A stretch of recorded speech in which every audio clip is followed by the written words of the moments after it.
چې دا خبره مونږ ته معلومه ده بلکې د دې ټولې دنیا او د دې پوره کائنات مالک او خالق او رازق الله تعالی دی.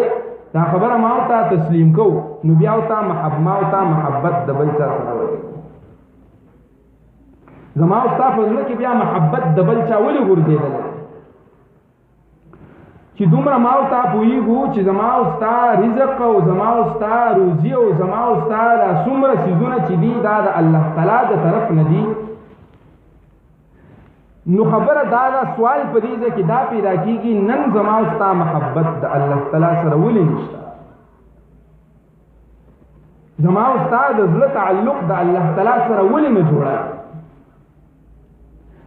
زمونږ ګیرې سپینې شوې مونږ بوډاګان شو خو د دې خبرې په حقیقت باندې مونږ ونه رسېدو چې یاره د الله تعالی دا محبت څنګه زړه ته رسېږي او د الله تعالی دا محبت په کومه یو انداز او په کومه طریقه سره د زړه ته حاصل کما چې زما زړه ته تسکین او زما زړه ته اطمینان حاصل شي. دا سوچ ما ته د نن تاریخ پورې نه دی کړی. دا سوچ ما تعالی که زمونږ زندگی څومره تېره شوې ده هغه خو تېره شوه ده هغه خو تېره شوه خو دا څومره چې پاتې ده که یوه ورځ دا څوک دا ګرنټي نشي ورکولی. زه دا نشم ویلی چې زه به د دې منبر نه کوز شم او که نه تاسو دا نشئ ویلی چې د مسجد نه به بار ته وځئ او که نه څوک دا نشي ویلی چې یاره زه ماشوم یم بیا به ځوان کېږم بیا به بوډا کېږم او د بوډاوالي نه بعد چې کوم دی هغه به زه مړ کېږم. دا خبره غلطه خبره ده. چاته الله تعالی په ماشومتوب کې چاته په ځوانۍ کې او چاته په بوډاپه کې هغه مرګ راولي. بهرحال دا خبره خو ما او تا تسلیمه کړه چې ما او تا مالک رازق خالق الله تعالی دی. نو زما او ستا په زړه کې بیا الله تعالی ته ځای ولې نه جوړي؟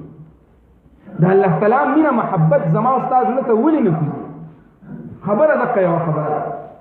اوس خبره ځان په محبت او د الله تعالی د مینې سره د الله تعالی دغه تعلق په زړه کې کېنول دا مخکې کم خلق چې ډېر شوی دی کم پیغمبران چې ډېر شوي دي کم اکابرین چې ډېر شوي دي زمونږ کم مشران چې ډېر شوي دي کم بزرګان چې ډېر شوي دي هغوی په کم انداز سره او په کومه طریقې سره په خپل زړه کې د الله تعالی مینه محبت د هغې په باره کې زه تاسو ته یو څو خبرې ذکر خو دا بیانونه او دا تقریرونه مونږ ته کله په جنازو کې کېږي مونږ ته کله په ودونو کې کېږي په غم ښادۍ کې یا په مسجدونو کې کېږي. د دې مطلب دا نه دی چې په هغه وخت کې زه د دې نه خوند او مزه واخلم او بیا بهر ته وځم او زما په ژوند کې زما په بدن کې زما په زندګۍ کې هغه خبرې او هغه خبرې چې کوم دی هغه په عمل کې نه راځي. دا سی چل به نه کوو. کومه خبره چې مونږ یاد کړو هغه د ټولو نه اولنۍ خبره دا ده چې مونږ او تاسو په عمل کې راوړو. بہرحال کله چې حضرت عیسی علیه السلام په یو ځنګل باندې تېرېده په هغه ځنګل کې یو انسان یو سړی و هغه خپل بوټي و په هغه ځنګل کې باغ و په هغه ځنګل کې هغه خپل باغ ته خپل ونو بوټو ته اوبه اچولې یو مالی نو پته نه لګي د انسان په زړه کې د الله تعالی د مینې د محبت هغه شوق راوچت شوی او عیسی علیه السلام خو د هغه وخت پیغمبر هغه خلکو پیژانده چې دا پیغمبر دی. نو کله چې دغه مالی دغه عیسی علیه السلام ولیده نو وی ورته وی ته خو د وخت د زمانې د دې زمانې پیغمبر او داسې چل وکړه چې ته خو مستجاب الدعوات د پیغمبر دواګانې خو الله تعالی قبلی ته زما دپاره دوا وغواړه چې الله تعالی ما ته خپله ذره برابر محبت زما په زړه کې کړي. هغه ورته وویل عیسی علیه السلام وی ستا زړه چې دی یا ستا بدن دا به د الله تعالی ذره برابر محبت دا به تسلیم نه کړي دا به برداشت نه کړي. وی زه چې دا ذره برابر محبت نشي برداشت کولی نو بیا داسې چل وکئ چې د الله تعالی نه ماله د نیمې ذرې سوال وکئ چې الله تعالی ما ته نیمه ذره خپل محبت په دې خپل زړه کې راکړي. هغه پیغمبر هغه ولا سوال الله تعالی دا هغه پیغمبر د عیسی علیه السلام دغه سوال قبول کړ. کله چې دغه سوال قبول شو عیسی علیه السلام خو به د لار روان و بس تېر شو. دغه انسان ته الله تعالی د خپل محبت د ذرې د نیمې ذرې مناسب هغه محبت پزله کې خو نو دغه انسان لیونی شو د الله تعالی په محبت پاگل شو. څنګه پاگل شو؟ داسې پاگل نه شو لکه مونږ چې څنګه دا دلته کې ګرځي را ګرځي یا په بازارونو کې اکثر دا لیونی او پاگلان، داسې نه، د الله تعالی په مینه او په محبت کې پاگل شو. د دنیا سره تعلق ختم، د الله تعالی سره تعلق جوړ. کله چې دا تعلق جوړ شو د دسانو د انسانوي چې یاره زه په دې باغ کې څه کوم نو دلته خو زما زندګي هسې خرابېږي، او هسې نه چې د الله تعالی دغه ذره مطابق دغه محبت هم زما د زړه نه وځي، نو د داسې چل وکړه چې دی یو غر طرف ته لاړ او یو ځنګل ته لاړ او یوازې رهبانیت یې اختیار کړ. په پخوانو امتونو کې به رهبانیت جایز و، ورهبانیت ان بتدعوه. بهرحال په دې امت کې رهبانیت نشته، بلکې ته به ټولو خلکو ته دعوت ورکې او ټول براولي مونځ له جدا به عبادت ځان نه. کله چې دی لاړ او ځنګل ته لاړ، بیا یو څو ورځې پس یو څو میاشتې یا یو څو کاله پس عیسی علیه السلام په دغه لار باندې تېرېده، دغه ځنګل باندې تېرېده. نو دغه خلکو ته یې وویل چې یاره دلته کې یو انسان و، هغه ما ته ویلي و چې زما دپاره سوال وکړه د الله تعالی نه چې الله تعالی ما ته خپل محبت راوښیي، خپل محبت زما په زړه کې کېږي. کله چې دغه خلکو نه دا تپوس وشو نو خلکو ورته ووایي چې یاره هغه انسان هغه خو تللی دی او پاگل شوی دی، د الله تعالی په مینه او په محبت کې غر ته ختلی دی. تللی عیسی علیه السلام خو پیغمبر د نیکانو خلکو سره تعلق ساته، نو بس دا عیسی علیه السلام هم ولګېد او په دغه انسان پسې هغه لاره یې ورته سیده کړه، وخوت هغه غر ته لاړ. کله چې دی دې غر ته ورسېد نو دی په یو ګټه باندې ولاړ دی او د الله تعالی په عشق او په محبت کې پاگل دی، بس د الله تعالی عبادت کوي. د په आवाज وکړه چې اے پلان کیا، اے پلان کیا، لیکن داغه د طرف نه جواب را نه وي. هغه ډوب شوی و د الله تعالی، مستغرق شوی و د الله تعالی، مشغول و د الله تعالی په عبادت کې، د الله تعالی په مینه او په محبت کې مشغول و، مصروف و. په عیسی علیه السلام باندې د اسمان نه وحی راغی چې اے پیغمبره، اے زما پیغمبره، تو خو زمانه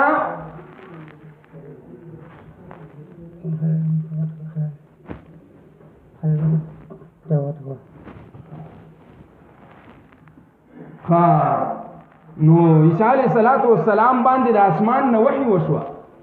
چې کله به وحی وشوه نو عیسی علیه السلام ته وایي ته خو صرف دا خبره کې، ته خو صرف دا خبره کې چې یاره دا انسان زما دا بنده ته جواب نه درکوي، خو الله تعالی په خپل ذات باندې قسم خوري. الله تعالی فرمایي زما دې په خپل جمال باندې قسم وي، زما دې په خپل کمال باندې قسم وي، زما دې په خپل جلال باندې قسم وي، او زما دې په خپل عزت باندې قسم وي، زما دې په خپل صفاتو باندې قسم وي. که یو انسان راولګي او اره راواخلي او دا انسان په منځ باندې دوه ټوکړي کړي، نو دا انسان به دا ونه وایي چې زه چا دوه ټوکړي کم دی، زما په مینه او په محبت کې دومره مستغرق شوی. سبحان الله وایي تاسو. الله تعالی دې داسې مینه محبت زمونږ او ستاسو زړه ته راوستي، داسې مینه محبت د هغه خلکو په زړه کې د الله تعالی نصیب شوی او الله تعالی ورته داسې مینه محبت ورکړی. دغه شانتي کله چې حضرت ابراهیم علیه السلام په یو ځنګل کې بیزي سره ولې ګړي او بیزي سره ولې، ګوره دغه خبرې نه مونږ ته دا خبره هم واضحه کېږي او ثابته کېږي چې د وخت پیغمبر دی الله تعالی خپل خلیل جوړ کړی دی. کم پیغمبر دی؟ حضرت ابراهیم علیه السلام الله تعالی خپل خلیل جوړ کړی دی. په ټولو پیغمبرانو کې الله تعالی خپل دوست جوړ کړی دی. هغه پیغمبر کې دومره عاجزي، دومره انکساري وه چې هغه به څه کول، هغه به ګډي او بیزي و، هغه به چرولې او سرولې په ځنګلونو کې، داسې عاجزي. کله چې انسان د الله تعالی سره تعلق پیدا کی، کله چې انسان د الله تعالی د مینه محبت په خپل زړه کې کیږي، دغه انسان ته الله تعالی بیا خپل عاجزي او انکساري چې کوم د دعوت ور نصیب کوي. او چې کوم انسان عاجز او انکسار شو نو رفعه الله تعالی هغه انسان بیا اوچته او کمال ته رسېو، هغه کوم مقصد چې هغه ته الله تعالی رسېږي. بهرحال ابراهیم علیه السلام په ځنګل کې بیزي سره ولې ګډي بیزي، په دې کې یو ښایسته ښکلی ماشوم راغی، مخامخ ورته داسې کېنه، د الله تعالی عبادت او په هغه صفاتو او د الله تعالی په صفات کمالیو کې او د الله تعالی د صفاتو د معرفت او ثنا او حمد شروع په ښکلي اواز باندې چې مسلمان نو هغه بیا د الله تعالی په صفاتو او په کمالاتو د الله تعالی د صفاتو په ذکر باندې ډیر زیات خوشحالي او بیا خو هغه خلیل الله د دوست صفت کې ده د رب صفت کې ده. دا انسان دا معصوم چې کوم دی دا مخامخ کینا حضرت ابراهیم علیه السلام ته د الله تعالی صفات شروع کړ چې د عرش نه لاندې هم مالک څوک دی. تاسو وایي د عرش نه لاندې مالک څوک دی؟ الله تعالی دی. د عرش نه باندې مالک څوک دی؟ د عرش مالک څوک دی؟ د اسمان مالک څوک دی؟ د ځمکې مالک څوک دی؟ زما او ستا رازق څوک دی؟ الله الله الله. د الله تعالی دغه صفات شروع کړي. ابراهیم علیه السلام متخوا ته راغی. ابراهیم علیه السلام ته وایي بچیا دا صفات د الله تعالی دا تعریف راته بیا وکړه. د الله تعالی دا تعریف راته بیا وکړه. وی بابا جی چې زه تاسو د الله تعالی دا تعریف او صفات ذکر کوم نو ته به ما ته سره کې تاسو په دې ځنګل کې سشته نه ته به ما ته سره دا خو زه په روپو باندې ذکر کوم خلکو ته چې چاته خوښ راځي هغه ته زه په روپو وایم. وی بچیا ته ما ته د خپل رب صفات ذکر کا او کم ریول چې ما سره سره د ګړو د بيزو د دانیم ریول تاسو خو ته ما ته صرف د خپل رب صفات او کمالات ذکر کا. سبحان الله وای. دا چې مینا محبت هغه د هغه زړونو ته کوشش کله چې هغه د خپل رب صفات او کمالات او هغه حمد و ثنا ذکر کړل ابراهیم علیه السلام ته ډیر زیات اطمینان او سکون حاصل شو. بیا وته فرمایي وی بیا راته ذکر وکړ ډیر خوند را لراکه بیا راته ذکر وکړ بیا راته وای ډیر خوند را لراکه چې تکل د خپل رب زما د رب دا صفات ذکر کین مال ډیر خوند نه کوي بیا راته ذکر وکړ. ا بچي وته وی بابا جی چې بیا د ذکر وکم نو صبر را لراکه هغه نیم ریول خو د عالم د ګړو د بيزو راکه نور تاسو زی چې تب مال سره وی دا باقی کم ریول د ګړو د بيزو دا چې پاتې شوی ری تماته د خپل رب صفات ذکر کوا او دغه هم تاسو خو تماته د خپل رب صفات ذکر کړه. هغه باقی ریول د ګړو د بيزو ولام ورک هغه معصوم ته او هغه ته وی تماته د خپل رب صفات ذکر کوا ول رب صفات راته ذکر کوا. هغه ته ذکر وکړه ابراهیم علیه السلام ته ډیر زیات نورم خوند او مزه ورله. وی بچیا داسې چلو کچی او پدریم پیری راته بیا ذکر کړ زمینه صبري زمینه اطمینان نه کوي چې تماته د رب دا ذکر او صفات ذکر کینو زمازله ته علی اطمینان حاصلېږي چې دغه شی زمازله ته اطمینان نه حاصلېږي بیا راته ذکر وکړه. وی بابا جی ستانه هما ټول ریوړ واغسه د ګړو د بيزو نور تاسو سړي چې تب مال راکې چې تاسو ذکر وکړه. ګوره عجیب جواب ولا ورکړي دی جواب تلک په غور سره وکړي. ابراهیم علیه السلام د خپل رب د صفاتو د ذکر کولو لپاره کوم جواب ورکړي. وای د دې ګړو د بيزو لپاره د شپنکی هم ضرورت وي د دې ګړو د بيزو د سرولو لپاره د شپنکی ضرورت وي. زه بستا شپنکی شمه دا ګړي بيزي بدل ساتمه خو ماته د خپل رب صفات او کمالات ذکر زبستا سپنکې شمه زبستا نوکر شمه دا ګړي بيزي بدل ساتمه خو تماته د خپل رب صفات او کمالات ذکر کوا. نو هغه بچي وته سوې وای بابا جی ابراهیم خلیل الله ابشر کامیاب شو او خوشخبری دی وستا لپاره. زه خو یو انسان نه یم زه الله تعالی یو فرشته را لېږلی وم ما ته وی چې لاړ شه زما د ابراهیم خلیل الله بنده چکا لاړ شه دا وګوره چې د خپل رب سره څنګه مینه محبت کوي. کامیاب شوې زه پاس شوې په دغه امتحان کې. سبحان الله وایي تاسو ډېر عجیبه خبره ده.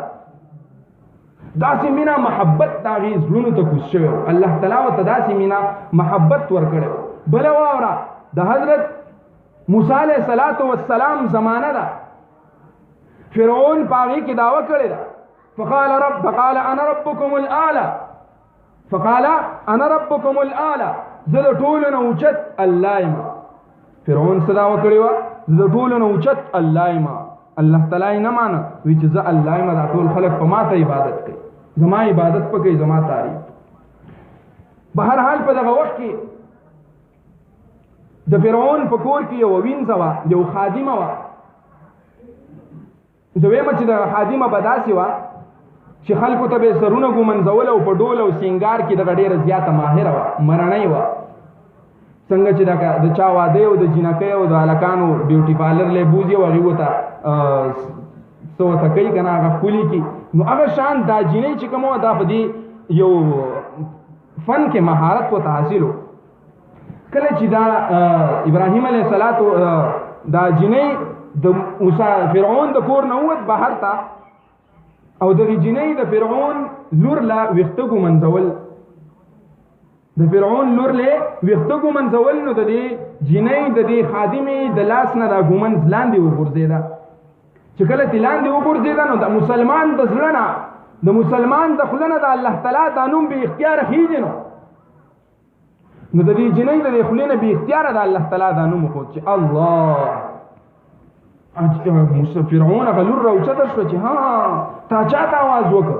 زما پاپا ته دې آواز وکړ که نه؟ زما بابا ته دې آواز وکړ؟ زما پاپا ته دې آواز وکړ که زما بابا ته چا ته دې آواز وکړ؟ تا خو څه د الله نوم یاد کړ. وي زه مړی کښېنه ستا پاپا په څه کې دی؟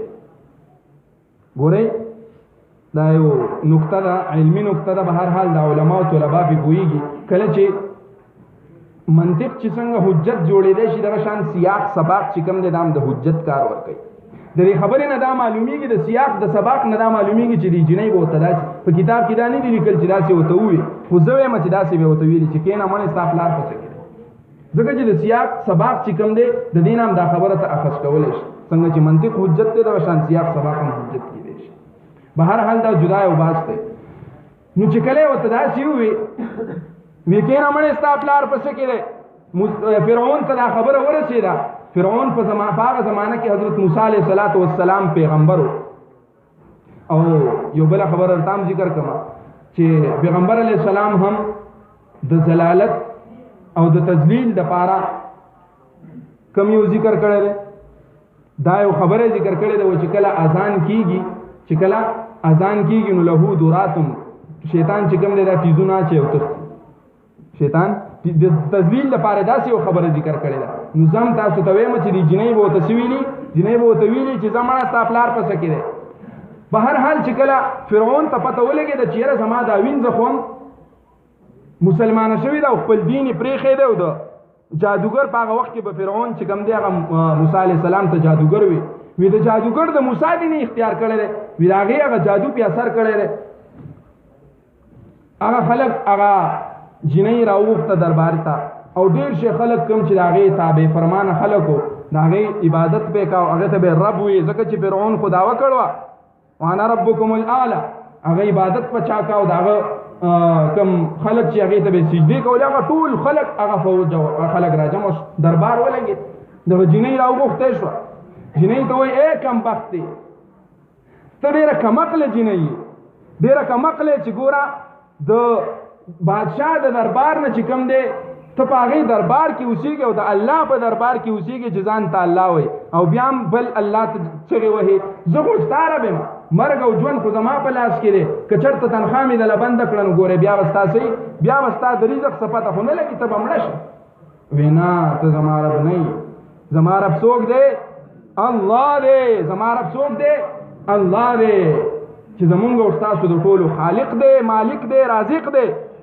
هغه جینۍ ورته وایي ستا رب چې کوم دی هغه زما رب دی، ستا د پلار رب چې کوم دی هغه زما رب دی، ستا د دې درباریانو رب چې دی هغه زما رب دی، د موسی علیه السلام رب چې دی هغه زما رب دی، د دې پوره کائناتو بلکې د دې پوره دنیا رب چې کوم دی هغه زما رب دی. ته زما رب نه یې، زه ورکېږه. د دې دربار او دا دومره خلک راجمع په دغه وخت کې ورته دا موسی علیه دا فرعون چې کوم دا آگ بګوله اور په شانتي سور شو، غوسه شو، خپلو درباریانو ته حکم وکړ وي د دې جینۍ نه کپړې وباسئ او دا بې حجابه کوي. څه کوي؟ بې حجابه کوي. د مسلمان دپاره د بېعزتۍ د ټولو نه غټه خبره دا ده چې دا انسان بې حجابه کړی شي. دغه جینۍ یې بې حجابه کړه په دغه وخت کې او وی اوس هم ووایه چې ته مې ربې نو معاف کومه دی او په دقه عهده باندې دې برقراره ساتمه، په دغه عهده باندې دې برقراره ساتمه، خو صرف دا ووایه چې ته مې ربې. وی نه زما رب الله دی. وی ښه دا هغه جینۍ یې راوغورځوله او لاسونو باندې ورته میخونه ټکوال په یو یو ټک ورته ورکوي او وایي چې زما رب تی وی نه زما رب الله دی وی نه منې وی نه. په هغه وخت کې د دغه یو خادمې یو ماشوم بچی و تیرودونکي هغه چې سینه به یې خوړه هغه ماشوم بچی ورته راوړه او په دې سینه باندې ورته کېښو. هغه ماشوم د خپلې مور سینه شروع کړه خوراک. د ماشوم به په زړه کې وي چې یاره دا مور چې کوم ده دا ماته خپله سینه راکوي او په خوند باندې دغه سینه خوړه. خو دې مورې دا په زړه کې به دا وي چې یاره بچیا زه په کوم جال کې پنساوې ما زه په کومو وینو کې پرته یم زه په کومو حالات زه د هغې نه زما ګزران دی او په هغه حالاتو کې زه تېرېږم. زما څه خو دا سوچ دی چې زما نه بعد به ستا څه کېږي. بیا ورته وایي څوک دې رب دی؟ الله مې رب دی. وایي چې الله دې رب دی نو ښه چاړۍ راواغسته او دغه ظالم دغه فرعون چې ځان ته به الله وي د دغې مور په دې سینه باندې دغه ماشوم بچی حلال کړ. دغه ماشوم بچی د دغې مور په دې سینه باندې حلال کړ. خو د هغې ښځې د هغه زړه نه د پیغمبر او د الله تعالی دغه مینه یې وینویسته. خپل بچی پې قربان کړ. خپل بچی پې داسې مینه ورته هغې ته نصیب شوې وه لکه څنګه چې حضرت ابراهیم علیه السلام پسې ملک الموت راغی او د هغې ته وی چې الله تعالی زه رالیږلی ما او ما ته وی چې د ابراهیم خلیل الله نه روح قبض کا او روح ترې راوړه. ابراهیم دا ملک الموت چې کومي دا د پیغمبرانو سره لږه مشوره کوي. وی څه ټیم پکې شته؟ ابراهیم علیه السلام ورته فرمایي وایي څه لږ وخت پکې شته. وایي او بلکل لږ وخت پکې شته. وی ته داسې چل وکړه چې لاړ شه او زما رب ته ووایه چې هل رأیت خلیلا یقبض الروح خلیله. تا چېرته داسې دوست لیدلی دی چې هغه د خپل دوست نه روح قبض کوي او خپل دوست وجني؟ ابراهیم خو خلیل الله او د الله تعالی دوست و. وی خپل رب ته ووایه زما رب ته ووایه چې داسې دوست دې چېرته لیدلی دی چې هغه د خپل دوست نه روح قبض کوي او وی تا چې کوم دی په ما پسې ملک الموت را لېږلی دی او ما وجني. کله چې دوست بیمار شي نو هغه هسپتال ته ویسي هغه هلته کې پالنې کوي دغه هر څه وله راوړي وایي چې یاره زما دا دوست روغ شي او وی چې تا په ما پسې د مرګ یو انسان دغه ملک الموت ته را لېږلی دی وی چې یاره لاړ شه چې د هغه نه روح راوړي. کله چې دی لاړ او بیا واپس راغی ابراهیم علیه السلام ورته فرمایي وایي څنګه معامله ده؟ زما رب تا ته څه جواب درک؟ وی زما رب فرمایي چې هل رأیت خلیلا یقبض الروح یکره لقاء خلیله. چې تا چېرته داسې دوست لیدلی دی تا چېرته ابراهیم علیه السلام ته ووایه چې تا چېرته داسې دوست لیدلی دی چې هغه د خپل دوست د ملاقات نه انکار کوي او هغه نه خوښوي؟ تا چېرته داسې دوست لیدلی دی چې هغه د خپل دوست د ملاقات نه انکار کوي؟ ځکه چې دغه مرګ ابراهیم علیه السلام فرشتې ته فرمایي عجل خپل کار شروع که زر خپل کار شروع که چې د خپل رب د خپل الله سره ملاقات. نو داسې مینه محبت د هغې زړونو ته الله تعالی ورکوزه کړې وه او داسې مینه محبت د هغې په زړونو کې الله تعالی ایښې. دا خبره ګوره یاد وساتئ چې کوم انسان د الله تعالی سره مینه محبت کوي او الله تعالی د هغه په زړه کې خپله مینه محبت کړي نو ګورئ الله تعالی هغه انسان ته د رحمت په نظر باندې ګوري. هغه انسان ته الله تعالی د رحمت په نظر باندې ګوري او الله تعالی سره چې څوک جوړ او تعلق ساتي نو څومره پریشانی چې راځي په دې انسان باندې څومره تکالیف چې راځي په دې انسان باندې څومره مخې ته مصائب چې راځي په دې انسان باندې الله تعالی هغه مصائب په خپلو قدرتونو باندې